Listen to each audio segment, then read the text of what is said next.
Halo, selamat siang pemirsa. Kilas Nusantara kembali hadir membawa 3 informasi terhangat. Mulai dari perkembangan biaya tarif transportasi hingga gelaran Kopi Nusantara. Semua dikemas secara khusus untuk menemani waktu rehat siang Anda.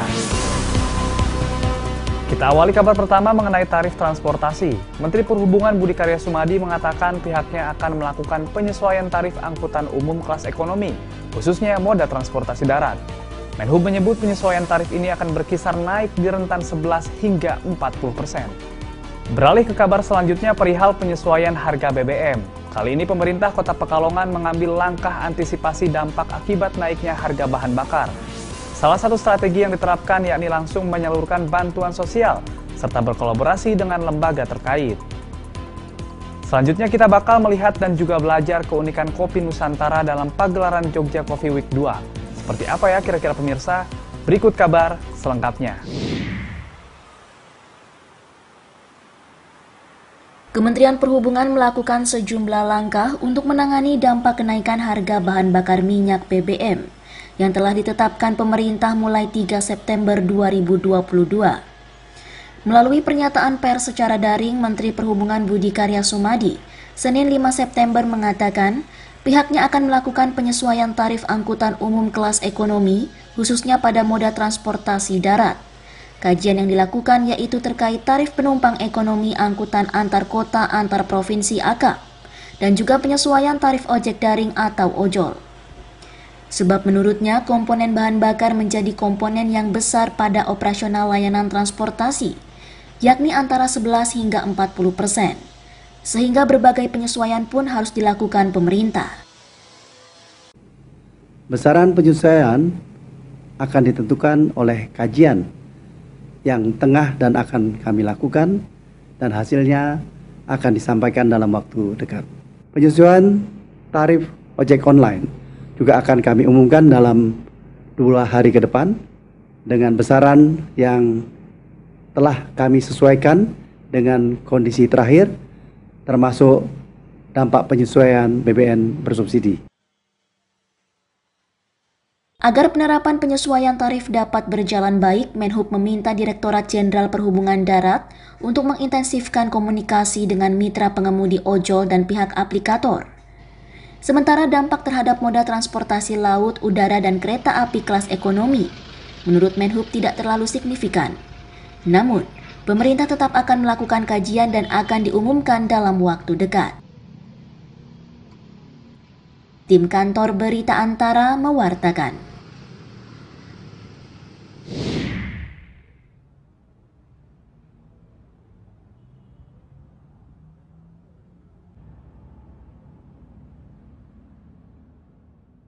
Pemerintah pusat telah mengumumkan kenaikan harga BBM bersubsidi. Untuk itu, sebagai dukungan kebijakan tersebut, pemerintah daerah melakukan sejumlah upaya mengatasi dampak penyesuaian harga bahan bakar minyak BBM. Salah satunya dilakukan oleh pemerintah Kota Pekalongan bersama Polda Jawa Tengah, guna menekan laju inflasi mulai mendorong sekaligus menggerakkan masyarakat untuk mandiri pangan pendukung, seperti menanam sayur dan cabai sesuai kemampuan. Hal tersebut dilakukan untuk mengurangi ketergantungan beberapa komoditas yang selama ini mengandalkan pasokan dari luar. Wali Kota Pekalongan Ahmad Afzan Arslan Junaid Senin 5 September mengatakan, konsep mengurangi dampak kenaikan harga BBM juga bisa meniru pengalaman saat awal pandemi COVID-19. Pemkot Pekalongan selain menjalankan instruksi pemerintah pusat seperti menyalurkan bantuan sosial, juga bekerja sama dengan Badan Amil Zakat Nasional Basnas, akan membantu masyarakat yang tidak menerima bansos. Salah satunya dengan kembali mengaktifkan gerakan aparatur sipil negara peduli. Dengan kenaikan BBM ini efeknya nggak sampai ya kisruh yang gimana ya di masyarakat. Dan ini beberapa item sih sudah kena dampak seperti tarif angkutan dan sebagainya, tapi ini mudah-mudahan tidak merembet ke semuanya, dan bantuan sosial akan segera dicairkan bulan September dan Desember dari Kemensos. Nanti ada dari kita galang juga ASN peduli dan lain-lain. Menurut Wali Kota, penyesuaian harga BBM belum mempengaruhi pasokan BBM di Kota Pekalongan, walaupun sudah ada yang menerapkan penyesuaian tarif angkutan. Selain itu, untuk kebutuhan solar bersubsidi bagi nelayan masih aman atau tidak ada antrian yang berlebihan. Dari Pekalongan, Jawa Tengah, Yusuf Fatoni, Kantor Berita Antara mewartakan.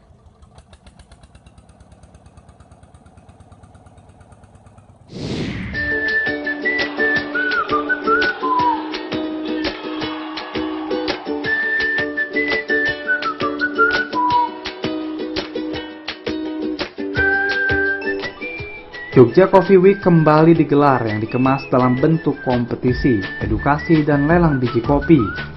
Pameran komoditas kopi yang mempertemukan pelaku industri kopi Nusantara ini dihelat mulai 2 hingga 6 September 2022. Tidak hanya memperkenalkan berbagai merek kopi, namun juga mengedukasi terkait perjalanan kopi Nusantara dari hulu hingga hilir.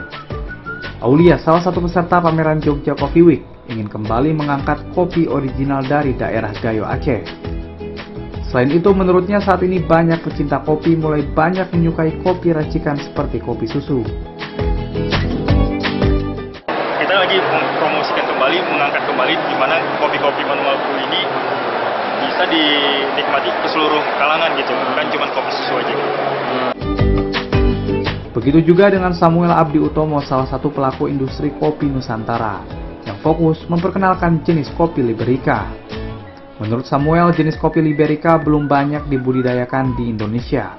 Akan tetapi mempunyai keunggulan, yaitu pohonnya mampu bertahan hidup hingga ratusan tahun.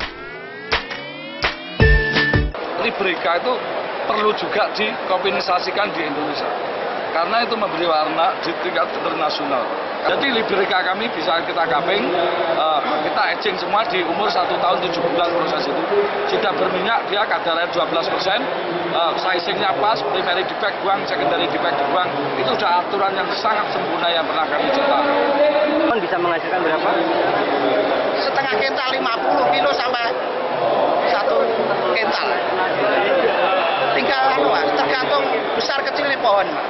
Kalau pohonnya besar ya buahnya sampai 2 kental. Jogja Coffee Week diharapkan mampu mendorong edukasi terkait kopi Nusantara dan menjadi ajang promosi berkelanjutan melalui jejaring komunitas kopi di Indonesia. Dari Kota Yogyakarta, Daerah Istimewa Yogyakarta, Imam Prasetyo, Kantor Berita Antara mewartakan.